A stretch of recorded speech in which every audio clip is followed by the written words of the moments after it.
Amateur Traveler is in its 20th year now, but can you imagine if I had people on the show who had never been to the destination, but had just read about it or seen a movie about it?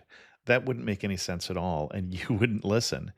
We all know how important it is to receive advice from people who know a destination to get the most authentic local experience.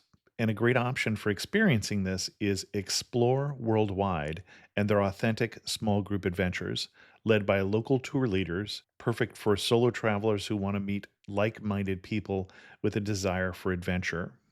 I'm often an independent traveler, but two of my last three trips were with small group tours because they organize everything and it's a lot easier.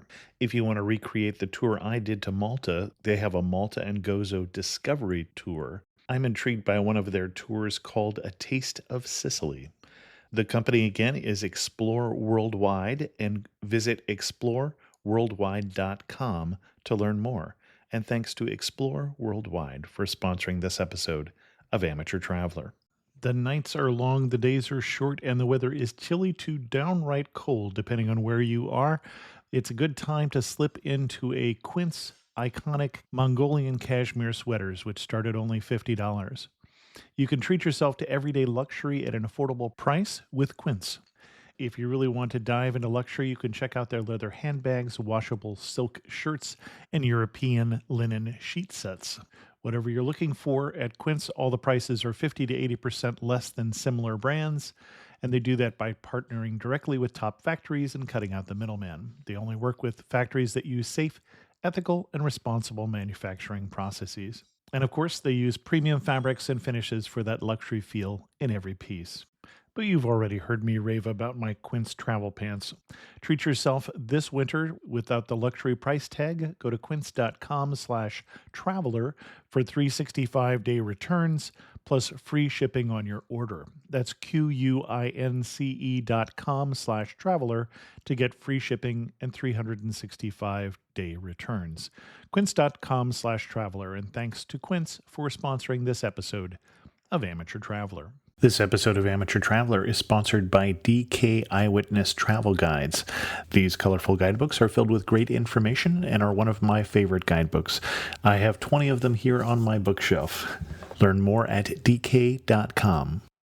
This episode is also sponsored by Trippy.com. Trippy.com is a leading travel community and a great place for you to get answers to your travel questions or to answer to the travel questions for other people or connect with fellow travelers. Check that out at trippy.com. I got my bags packed, I'm on a roll. I'm heading out there and I'm ready to go. I'm looking real good in my passport photo. 15 Amateur Traveler, episode 448. Today, the Amateur Traveler talks about seafood, earthquakes, explorers, and fado music as we go to Lisbon, Portugal. got to sit in one more cafe. I know that I should be heading home, but maybe not today. Welcome to the Amateur Traveler. I'm your host, Chris Christensen. We'll be hearing from both our sponsors later on in this program, but first, let's talk about Lisbon, Portugal.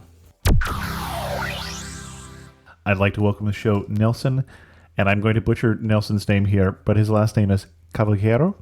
Nelson, welcome to the show. Your blog is of the same name, so for people who can't tell what I'm saying, we're going to put a link to it in the show notes at amateurtraveler.com. And Nelson has come to talk to us about Lisbon. Welcome to the show. Yeah, thank you very much, Chris. It's very happy to be here. And you were recommended to me by Jody Edinburgh, former guest on the show, who I said, I wanted somebody who knew Lisbon, and she said, Nelson is your man. Yes, it's true. And what is your connection with Lisbon? I was general manager there for 2 hotels for 4 years. Besides this, I'm a Portuguese national, even though I live in Berlin now. But I know the city very, very well, and these places that I managed, they were high-scale boutique luxury hotels, and I'm a little bit of an insider of Lisbon, and that's one of the things I also talk about a lot in my blog. And Lisbon is a place that I wanted to know more about, so why should someone go to Lisbon? I think one of the main things is Lisbon has been regarded until the few recent years as a tier two, tier three city. Hmm. So somebody coming over from the US, everybody goes to Rome, everybody goes to Paris, Madrid, Barcelona, London, and they do all of this. And then after they've done Tuscany or the Costa del Sol or the Costa Brava, then they start to think about what else should I see, and this is already on their maybe fourth, fifth time to Europe. And the trend that has been growing lately is that most of these persons who travel from the US, they don't want to go to these tier one cities in the first place. They rather go to somewhere where nobody has even heard about it, especially not for somebody who is just wants to travel mainstream. So the first reason why I'm saying you should travel to Lisbon is because almost nobody has ever been there for somebody from the US, and awkwardly because it's actually the first capital of Europe, which is closest to the US. You don't have to travel all the way to Spain or Right. everything. This is like what we call it the ocean capital of the Western world. Excellent. And if we had, say, a week to visit Lisbon and the surrounding area, what would you recommend we do?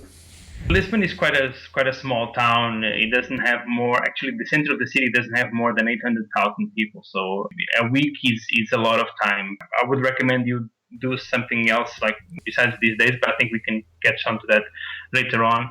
The heart core of the city, it's this central part next to the river. Lisbon had a big earthquake in 1755, so all Right. the city was reconstructed in these times afterwards. And what happened was that Lisbon kept all the layers of empire that were in this land: the Romans, the Visigoths, the Moors, and all the on the Cushion kings. So all this kind of maze of streets up and down, and Lisbon is a very hilly city. So it's kind of this maze of several layers of history, all with 18th century buildings. Well, and I hear it when it's compared to a U.S. city. The closest city that I hear it compared to all the time would be San Francisco. Hilly It's a city, lie. occasionally shakes, beautiful bridge. That seems to be, except of course you have much more history than we have here, centuries more. Let me tell you, because I've been to San Francisco and there is nothing like it. I think that it's true. There are three or four things which kind of match, which is the bridge, which our bridge is a replica of the Golden Gate. Hmm. There's no way to somebody went there and took a photocopy of it and made it here. And there's the hills, there's the tram, but the ambience, the feel is completely different. San Francisco is a very big metropolis. There is a whole lot of American feel to it. There is a whole lot of this grandeur. Lisbon is a very petite city. There's some of these streets close to the castle that two people can't walk side by side, and they're all cobblestones. Right, sure. I haven't been to Lisbon, which is one of the reasons I want to do the show, but I've seen Macau, for instance, which has patterned their central plaza on the plaza of Lisbon with all the cobblestones and the Yeah. interesting designs in them and such too. So you mentioned the castle. So I imagine we're starting in the old town. The old town has the Castle Hill and all this way down from the river, Hmm. and this is kind of the old quarter where all these old people sing this music called fado, Hmm. which is World Heritage, and this is kind of the more hardcore traditional Lisbon, where people still live in kind of this way that they did like 50 or 60 years ago, and the kids still playing the street football in front of a church, and you can see them like playing there. So this is really the place to go and see real Lisbon. And then you have the downtown area, which is kind of an orthogonal shape, a little bit like a new city with horizontal and vertical lines. This is kind of the shopping center. And then there's all this kind of new part where all the bars and all the trendy shops are, which is called Bairro Alto and Príncipe Real. The castle, this it's and I don't know the Portuguese pronunciation, but it's St. George's Castle is the Yeah, St. English. George's Castle. Yeah. It's kind of this attraction, but there's really not much to see there. Oh, interesting. Okay. Yeah, yeah. I mean, there's like there's some ruins and there's a few like a nice Belvedere, but Lisbon is full of hills and there's like five or six more like pretty Belvederes, and you don't have to queue and wait so long to get in the castle. Ah, okay. So you would recommend instead of the castle, for instance, we go to. To the Belvedere in the Príncipe Real, that's a nice Belvedere, or the Belvedere of Graça, that's a really nice one as well. Also, if you like drinking, there's a few rooftop bars in Lisbon which are very trendy now, and Lisbon has 300 days of sunshine per year, so sundown cocktails is something that of a trend that's been increasing lately. Okay. And let's take a break here to hear about the first of our two sponsors, and that is the DK Eyewitness Guides. And as I've already mentioned on this show, they're one of my favorite guidebook series. I've mentioned on previous shows the quality of the pictures, the quality of the production of the guidebook itself. One thing that I also appreciate is the beginning section of the guidebook. So in a good guidebook, you'll find at the beginning is an overview of the country or an overview of the region, depending on what you're looking at. And that's one of the things that I like about DK. I don't happen to have a guidebook on Lisbon, so I pulled out Turkey because I may be heading to Turkey sometime this year. And there are sections on the history of Turkey, on religions, on society, on modern Turkey, on population movements. There are graphs of landscape and geology. There's information about the flora and fauna of Turkey. And that's the kind of things that I'm looking for in a guidebook, is give me some idea of what to expect when I come to the country, and give me an overview for all of the different sites that I'm going to see, which are going to be explained in details more later on. So for more information, check out the DK Eyewitness Travel Guides at dk.com. You've got us downtown. What are we doing while we're down there? We're not going to the castle necessarily. Yeah, we're not going. So there's little shops there. So if you like to shop, there's like a few very good like of these old vintage Portuguese shops, which have some very very interesting materials that you can take as a souvenir for somebody. A little bit of history. So what are we buying in the shop? Vintage Portuguese items, like these old bars of soap, which are not on sale anymore. Okay. You can buy like little tiles, some food products, or some vinegars, some canned sardines. But if you really want to hunt for a bargain, there's a flea market every Tuesday and Saturday morning. Next to the Castle Hill, and that's where you kind of get these items kind of in its raw state. Okay. And then afterwards, I mean, there is this. Lisbon has almost like 10 kilometers of riverfront. So there's a big river walk that you can make from this downtown area all the way to Belém if you have time. So Belém is the kind of the second cultural center of Lisbon. This is where the Jerónimos Monastery and the Tower of Belém are, which are both UNESCO heritage sites. And this was the place where the old discovery ships sailed from, where they went to sail the world. Okay, so this is Magellan and Vasco da Gama and Vasco da Gama and Bartolomeu Diaz and all these guys, yeah. This is under the reign of the navigator. Infante Dom Henrique. Okay. Yeah.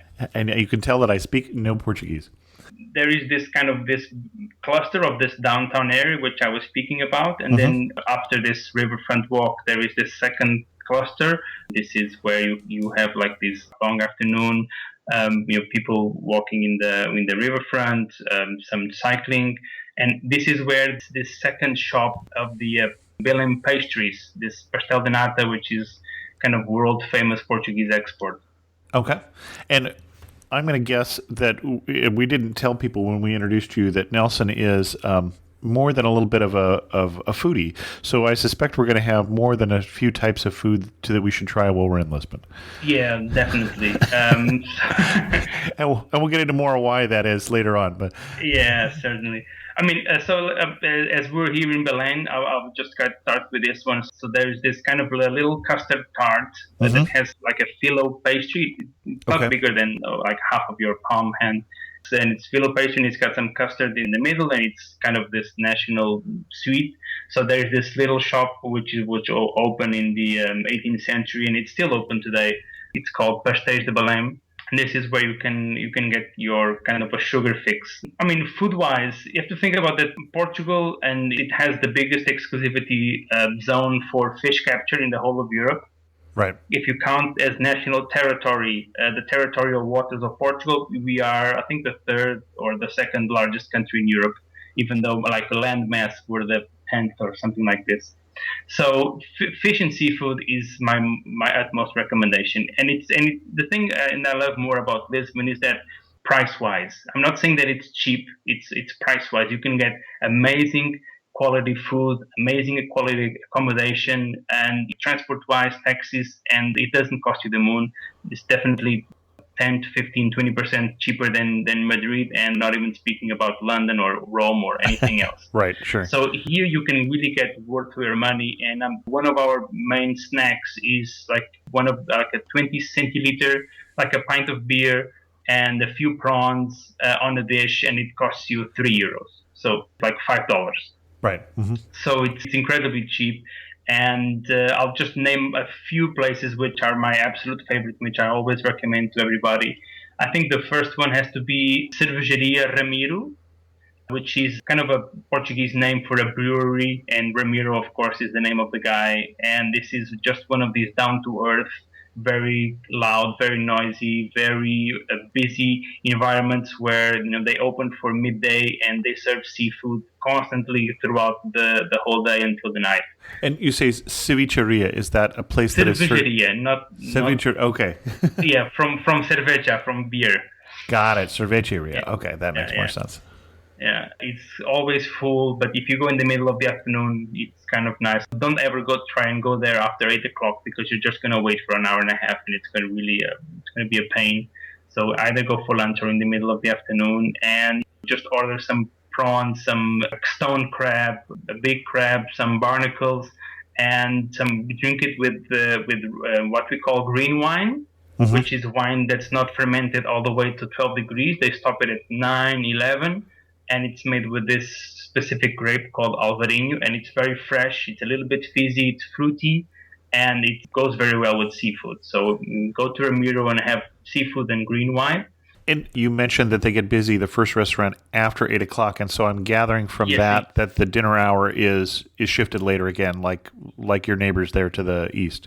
Not so much. They're not crazy. As much. Okay. Yeah. The Spanish are crazy. They have dinner at 11, 10 o'clock. This is right. Not natural for any human being. We Portuguese, we tend to keep our dinner time between 8 and 9 o'clock. Okay. If you go at any restaurant at 7, you're going to be the first one there. But in this case, I really, really recommend it. Nobody wants to sit in a queue for an hour. Sure. Because, okay. Yeah. Excellent.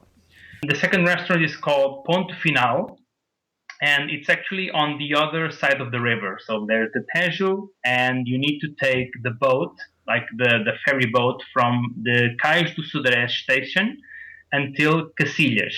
So it's a 10-minute ride across the river. It's a beautiful ride. The boat has got this, it doesn't have an open deck, but you've got these large windows that you can see the river and the bridge, and you can really kind of even put your hand out and get some surf in your hand. It costs you like €1.50 to cross the river, and it's peanuts. And then when you get over to Cacilhas, you kind of walk towards the ocean on this riverfront boardwalk. And then actually Ponto Final is Portuguese for final destination. So you kind of walk this riverside boulevard until the end, and it's the one with the yellow chairs. And this place, you can have actually a table by the water. There's no time, there's no waves. It's just kind of this big bay of the river. And it's a place that's very amazing, because you kind of have a southern and western view, and you can see like the sunset there. So my recommendation is, if you want to go for this place, the best time to go there is between 3 and 5 o'clock, because you can really get the most of the sun. And you can have a table by the water, and you can look at Lisbon, because one thing is you're in Lisbon and you're in the middle of the buildings, and you kind of lose the idea of what the whole city is. But from this place, you can have tremendous food, but looking at the other side. The other place that I recommend, it's a little kind of a little eatery. It's not very easy to find. I'll try and guide you guys. There is a second square in the middle of the city called Rocio Square. So this is kind of in the back part of this downtown area. And once you go through an archway, which is really perpendicular to this Rocio Square, into Rua dos Sapateiros, which is called like shoesmith store. The first restaurant that you're going to find is a place called Merendinha do Arco. So I can't translate this, but it's a very, very, very, very nice place. And you'll notice, because it's going to stand, it's a restaurant that it's in front of an 18th century cinematographer, which was kind of this prequel to the cinemas, which was the first one installed in Portugal, in Lisbon, and it's now a peep show. So it's this beautiful 18th century building. There's nothing graphic on the outside. It's very, very photogenic, but you'll see like the coming and going of men on the outside. You'll know whether the restaurant is just the one opposite. And I'm recommending this restaurant because it's just this big long tables where you kind of have to squeeze in to get your place, and you're kind of sharing your lunch with somebody who just lives around the corner, or a businessman, or somebody from the bank, which is also like in this area. One of the dishes that I recommend is cutlass, which is kind of a fish that it's in the shape of a sword, and it's very meaty, and they just grill it and they serve it with some beans with rice, and it's really, really amazing.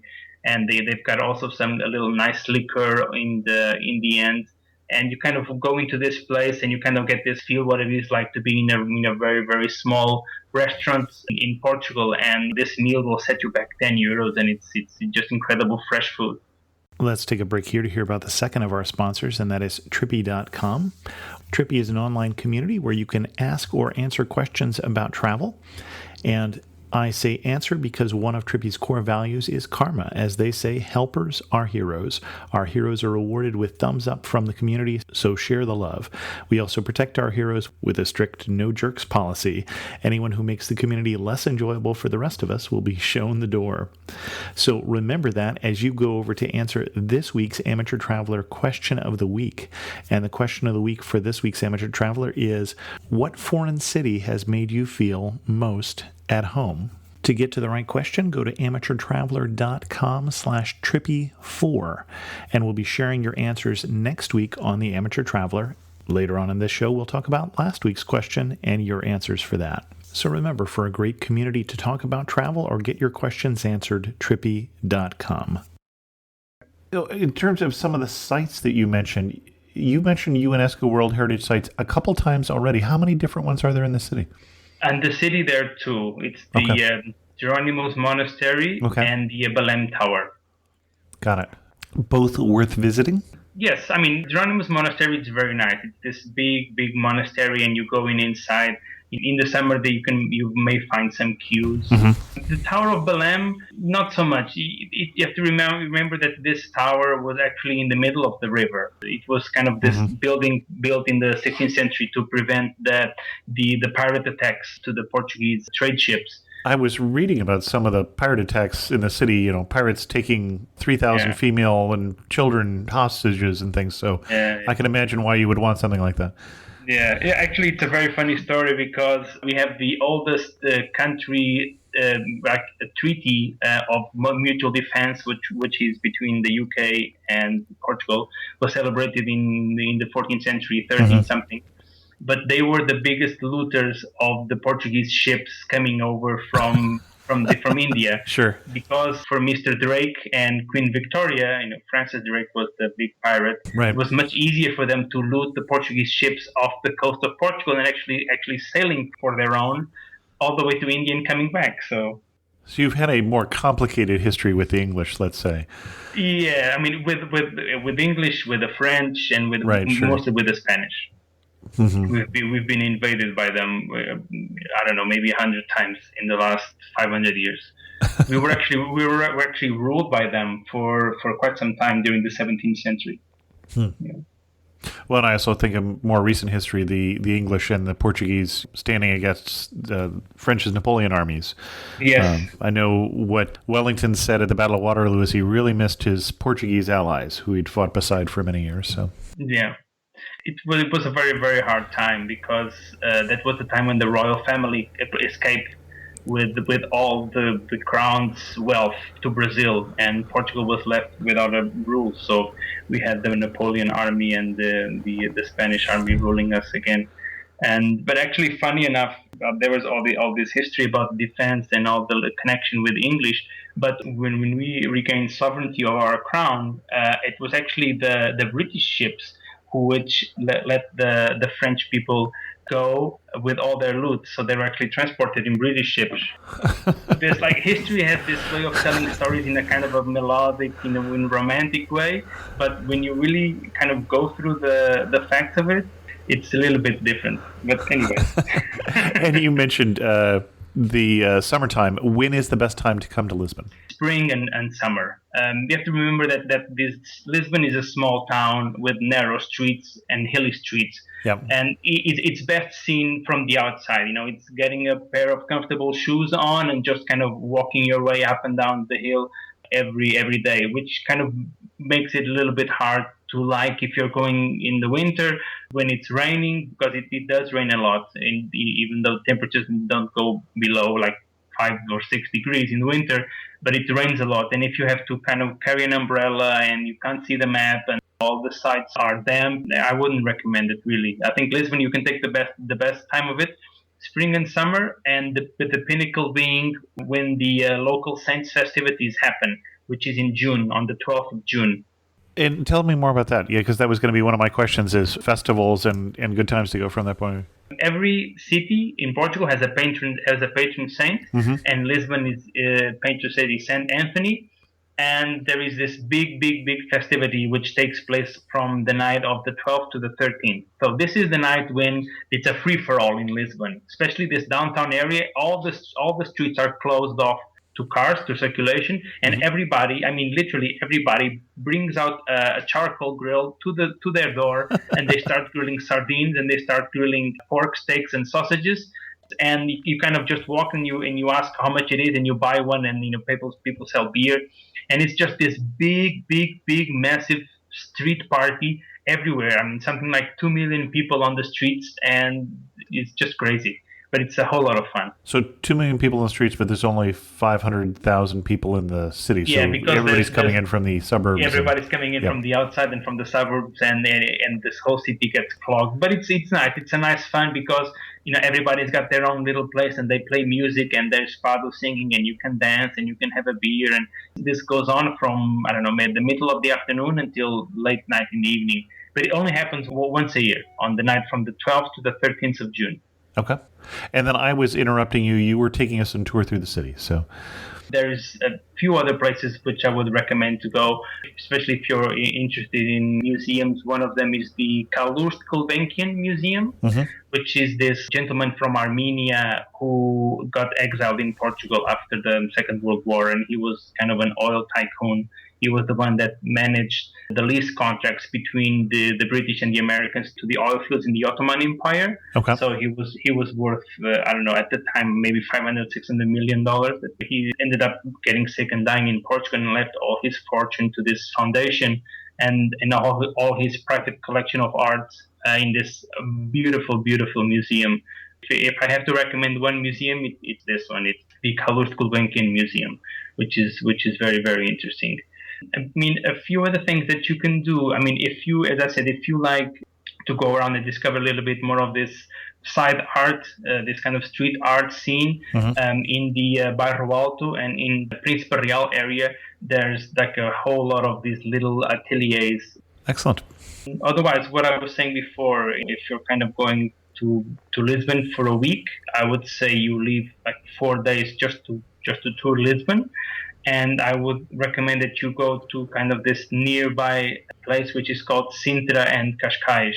Okay. So this kind of place was always very connected with the British, again, because of this history. And even during the Second World War, this was the place where the Allies and the Axis met regularly for lunch, and they went to each other's houses and they had some parties together. And this was actually also the place where Ian Fleming thought up his David Bond character, was in Estoril, in this area. So there's a lot of this Portuguese Riviera thing going on. So if you kind of like this little bit of more of a glamour scene, I would recommend this area, Estoril and Cascais. And where is that from Lisbon? Going west towards the ocean from Lisbon, and It's about half an hour drive. You can ask for a cab. It doesn't. I think it's like 30 euros. It's really cheap. If you can take the train, which goes through the river and the ocean front, which is quite nice. If you want to stop to go to the beach on the way, you can also do it. Because Lisbon is the only European capital with a beach. Sintra it's also a World Heritage Place, even though it's not Lisbon City. So that's why I didn't mention it before. But it's just this a little town which is just a garden. It's this big, big, beautiful garden, and I also manage the hotel there, the Sintra Boutique Hotel. And this little city, besides being this big garden, it has I think 5 or 6 palaces which are just kind of Hmm. breathtaking in their art. It's because you have like Moorish tiles, this kind of Renaissance and Rococo influences, some gold, lots of art. So if you're like a day out from Lisbon, I would recommend this. Excellent. What is going to surprise me about Lisbon? One thing that has been consistent over the years is the friendliness. I think every Hmm. time I speak with somebody, it's always the first thing they said. It's the friendliness. You have to think about that when you travel to France, when you travel to Italy, to Spain, you're gonna have to massage your way through the conversations in the local language. In Portugal, it's the other way around. We do the work of trying to speak the visitor's language. Everybody's gonna know a little French or know a little Spanish or know a little English, and they're always going to try and be nice to you. This is the big characteristic of the Portuguese, is this kind of warm welcoming idea. And I think the second thing that's going to surprise you is this: the Lisbon is a city of light. I had one of my guests a film director at one of my this palace that I managed, and he mentioned that Lisbon is kind of a cinematographer's dream because it's got this maze of old streets and these Hmm. 18th century buildings, and they're almost all white. And there's this kind of rolling hills, and you see the kind of the city going down towards the water, and it's just very very cinematographical. And then it's not, I can't say that it's a kind of it's a dreamy city, but it's, you kind of feel that this place is only like this, and you can't get this feeling anywhere else. Excellent. Now, I'm a huge fan of history, and Lisbon's history goes back to, well, back to Phoenician settlements in, what was I reading, 1300 BC or something like Yeah, that. Where's the yeah. best place for someone like me to come in contact with some of the history of Lisbon? And I know that I didn't recommend the castle, Right. but simple for somebody like you, it would make sense to go to the castle Okay. because this is Lisbon's highest hill, and all these invading armies and empires, they all kind of set Sure. barricades and Makes quarters sense. there. Hmm. So this would be kind of the starting point for you for this. Uh-huh. I think this you kind of get this feel of because there in this whole hill there's a lot of Roman, there's a lot of Moorish, there's a lot of Visigoth, there's a lot of everything mixed together. Okay. You're gonna find it a little bit hard to go to find something which is before the Moorish, before the Romans. And even the Moorish, there were beautiful Moorish palaces in Lisbon that were completely obliterated by the earthquake. Hmm. So it's much more of finding a very good history guide to guide you through. And my recommendation is to start at this Castle Hill. And another museum that I would recommend to you is our Ancient Art Museum, which has a lot of this kind of history of Portugal through paintings, and it has also a lot of this old settlements information there. I think you would be kind of well suited there. Because like streetwise, as I said, everything is 18th century, and even though you can like look at a few marks and evidences in the landscape that this is Moorish and this is Roman, and there's even a Roman theater which is still under renovation on the Hmm. Castle Hill. Anything before that, it's going to be a little bit hard. Okay, excellent. And in terms of getting around, I'm getting the impression walking city, for some parts of it, that's the only way you're going to get through, and then public transportation, funicular, boats as appropriate to get around. We're Yes. not going to want a car when we're in Lisbon. No, no, no. Forget about it. I Yep. mean, when you land in Lisbon Airport, it's in the middle of the city. Oh, It's interesting. been yeah. So a cab ride from the airport of Lisbon to the downtown area takes you 15 minutes and 10 euros. So Hmm. Well, that's a nice change. yeah, unless you're going to go out of Lisbon, a car is the last thing that I would recommend. Okay. Forget the fancy shoes, comfortable shoes. You're going to be walking a See, lot. see, now that part is similar to San Francisco, but We don't have a funicular. It's a tram, right. the Okay. 28 tram.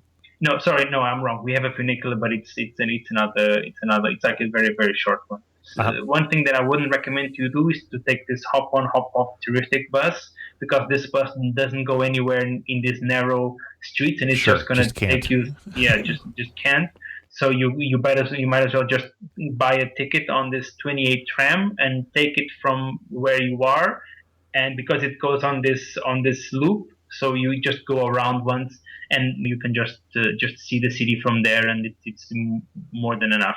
If you go out to dinner and you might have a little bit to drink and you're kind of full from your dinner, do take a cab home. It's very cheap, so you don't have to kind of climb the hill and make it to your hotel room if you're staying on top of the hill without the breath. Excellent. And any warning you would give when you're going to Lisbon, besides wear flats if you're... Lisbon is a pretty safe town. I mean, but it is a capital city, so I would definitely, one of my big recommendations is to, especially if you're going on one of these trams, which is overloaded with persons. Sure. Just keep a very good Keep an eye on your possessions. on Sure. your belongings. As I said, you can walk the streets in the evening, but if you're a little bit careless on this tram, you might lose your wallet or your phone. This would be the only thing that I would recommend, and bring a lot of appetite for seafood, because you're never going to be able to enjoy so much good seafood for so good money anywhere else in Europe. Excellent. You're standing in the prettiest spot in Lisbon. Where are you standing and what are you looking at? Actually, it's a little bit hard for me to say this, because I normally don't give recommendations for people that cannot be replicated. Uh-huh. I normally always tell things through in my blog or wherever I go. As we try to also, right? Yes. But this hotel that I managed, called Palácio Belmonte, it's really on top of this castle hill. It's really now, we share walls with the castle. And this place is very magical because it's a 15th century palace built with Roman and Moorish heritage. Right. This place has a 2nd-century before Christ Roman tower, and on top of this, and it also has an 8th century Muslim tower. And on top of this Muslim tower, there is a room called Bartolomeu de Gusmão, and this room, I mean, it's expensive. It costs something like €1,000 a night. But the room, which is in a tower, it has 5 levels, and it's not a grand suite at the Ritz with 1,000 square meters. It's I think it has like maybe 100 or 150 square meters, but it has a terrace which overlooks the whole of this old district of Alfama, where all the people are singing fado. And if you're gonna and this room has a balcony, and then with this balcony you can see the sunrise over the hill.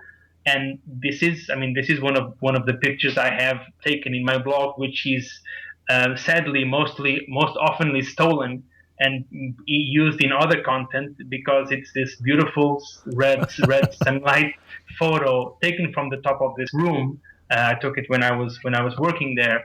And for me, I worked in this place for 3 years, and it's a small place. It only has 11 suites. And this was one thing that I could never, ever go tired of, was to go up to this tower and just watching the sunrise over this little part of Lisbon, which is a little valley, and you can actually hear the guys playing music downstairs. You can hear the tram. You can actually even have a conversation across the hill to the other guys, because it kind of makes this echo and this sound funnel noise.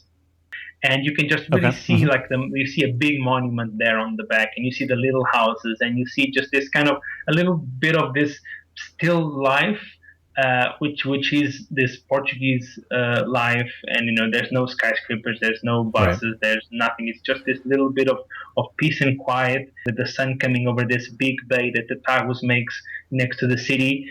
And even aesthetically, the view is unbelievably balanced from an artist's point of view, and it's just something that if I were to recommend the one place in Lisbon, the dream place, it's this place. And now the place that I can actually afford to go to is where Lisbon's tourism is on the rise for the last 4 or 5 years, right. And there was a big boom in hostels. Very, very good quality hostels. Some of them have gotten kind of these Oscars for the luxury best hostels. So, and one of them is called the Independente. and it is on Príncipe Real. It's a very, very nice 18th century building which was reconverted into a hostel. And it's got a rooftop bar, and it's got a very nice restaurant on the ground floor, and it's just in front of one of the Belvedere that I spoke about, the Bairro Alto. So very nice place. There's like maybe 10 or 15 new hotels opening up per year in Lisbon, so you're going to be a little bit spoiled for choice. And with this competition also comes low prices and affordability. You know, if you can afford to stay at this Palacio Belmont, you really please do, because your whole experience of Lisbon is going to be different, because it's a private place. People Right. can't just go in for a cup of coffee or something like that. It's private.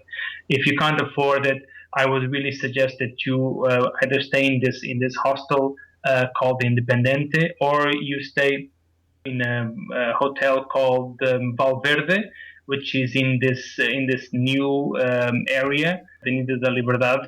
And here you can get like a very good feel of what this busy kind of the town center is. So for somebody who doesn't want to stay in the center, they can stay in a little bit more safeguard from all the bus. Right. When you mentioned the luxury hostels, we actually haven't talked about that a whole lot on the show. One Yeah. resource I would recommend for people would be Cash over at budgettraveler.org has a book about the top 50 luxury hostels of Europe. So if you're interested in hearing more about that, I would check Cash out and what he's done on that. But I'm going to still pin you down to this question. Yeah, If I sure. can't afford to stay in the nice suite, where's the second best spot to see Lisbon?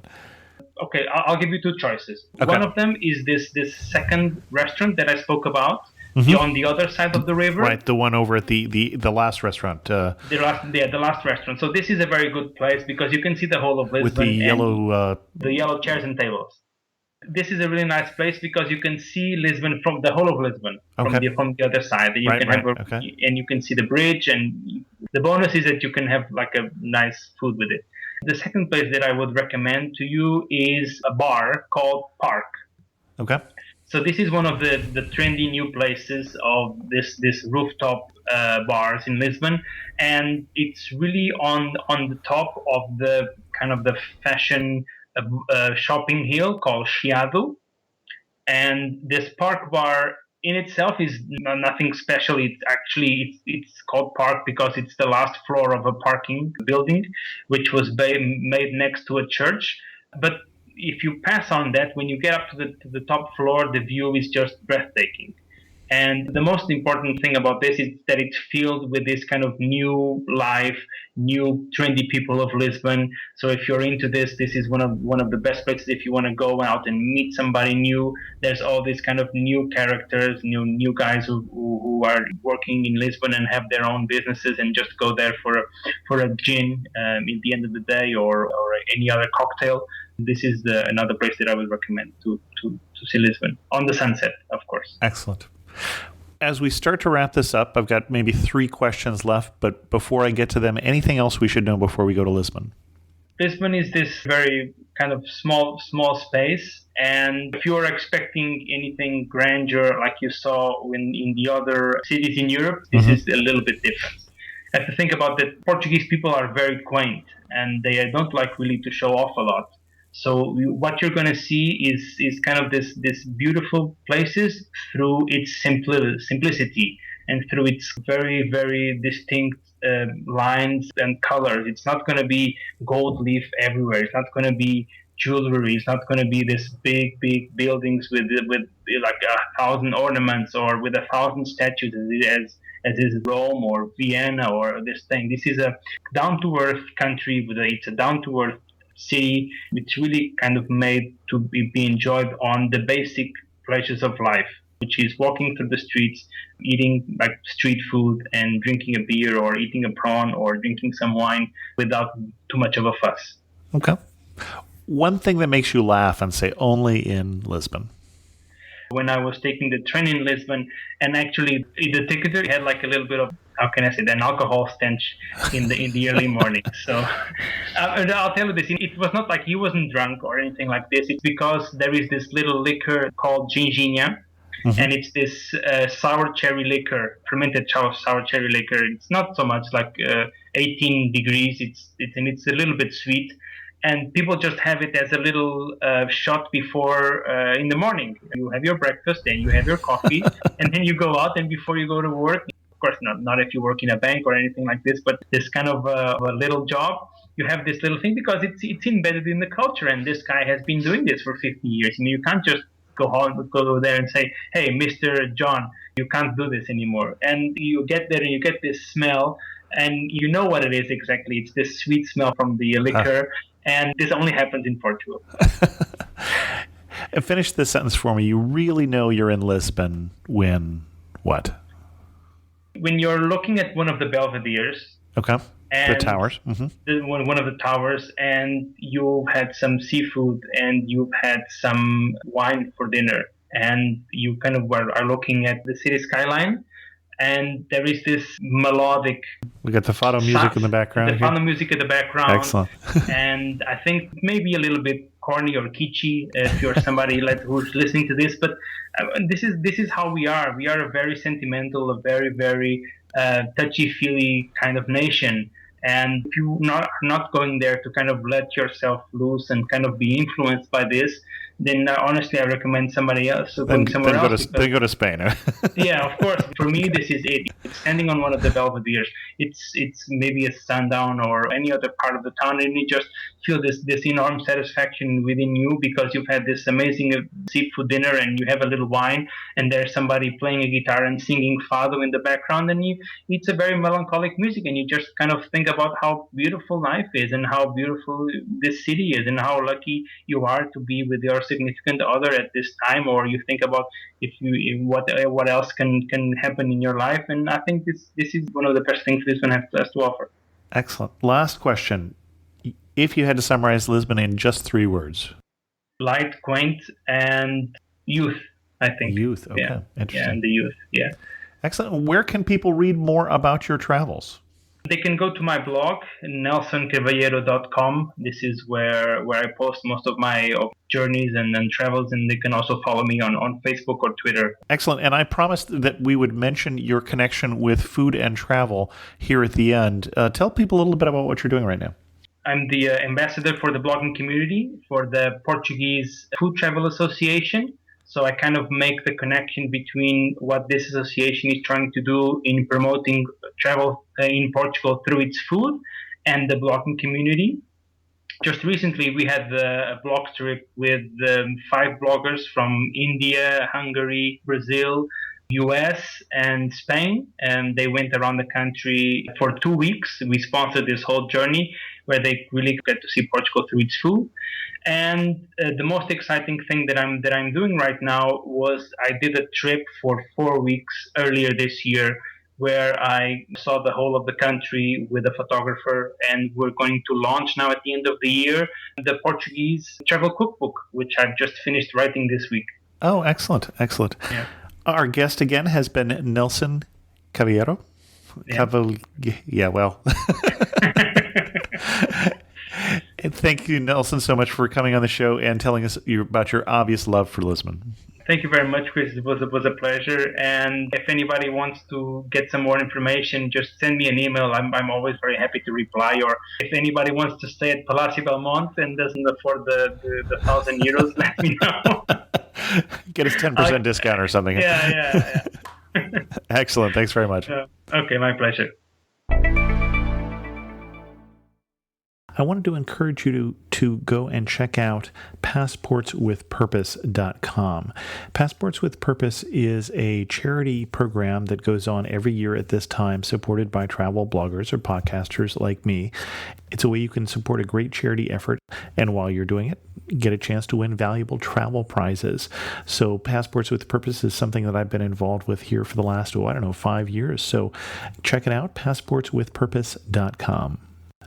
Last week's Amateur Traveler question of the week on Trippy.com, which is at amateurtraveler.com/Trippy3 if you want to participate, was what are the most unexpectedly good countries for wine? And I'd have to say that Ross Sparks from Colorado came up with Morocco, and that did surprise me. Ross said, I love to drink, and Morocco made it very difficult, but I had a chance to try a lot of local wines at a Western-style upscale hotel bar, and wow, I was so surprised surprised at how great the local wines were. I was going on a week without a drink at the time, so that might have had something to do with it. We had a number of other different places named, from Cape Town to Spain, from Hungary to Switzerland, the country of Georgia, and Armenia. So check out all those answers at trippy.com, amateurtraveler.com/trippy3. Before we end this episode, also, if you are interested in going on the 15-day trip to Morocco, we are currently 3 short of the 8 that we need to get that trip going. So if you're going to want to do that one, you need to sign up in a hurry. With that, we're going to end this episode of Amateur Traveler. If you have any questions, send an email to host@amateurtraveler.com, or better yet, leave a comment on this episode at amateurtraveler.com. You can also follow me on Twitter at Chris2X. And as always, thanks so much for listening.